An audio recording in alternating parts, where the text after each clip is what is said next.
Hello and welcome to MBA 560, Corporate Finance. I am Dr. Paz and I will be your instructor throughout this course.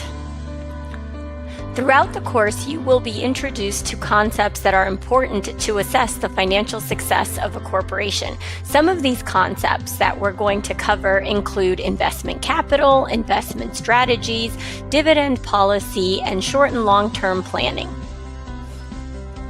Typically, we get the information in order to assess the financial success of the company from the C-suite. We work closely with the CEO, Chief Executive Officer, and more important, we work hand in hand with the CFO, Chief Financial Officer.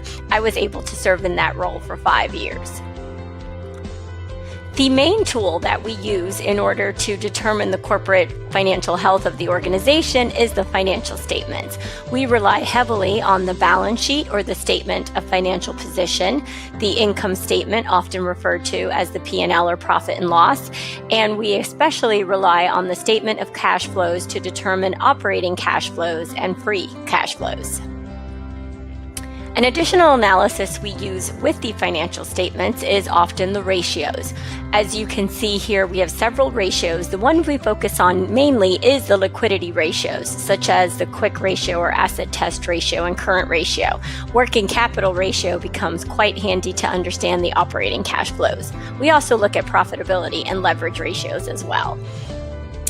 One of the main concepts that we will cover is the time value of money. That future money plus present money is what gives us the current time value of money. Note that $1 today is worth more than $2 in the future, and you will be learning all about this concept throughout the course.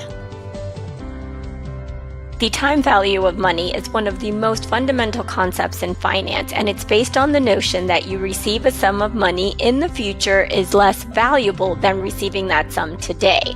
That's because the sum received today can be invested and you can earn interest. Additionally, we will cover several valuation methods. As you can see here, we will discuss present value, which relates to the time value of money, net present value, IRR, internal rate of return. We'll also be discussing the benefit cost ratio and the payback period. You'll learn what all of these are shortly.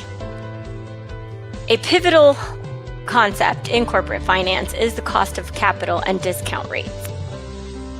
The weighted average cost of capital is the discount rate that we use when we're conducting capital budgeting. We identify the components to be used in the project's cost of capital, and then we determine the method of each cost of each component, and then how the components combine into the weighted average cost of capital. This image shows you the weighted average cost of capital, which consists of the cost of equity and the cost of debt. And you'll see, you will understand what all of these variables are.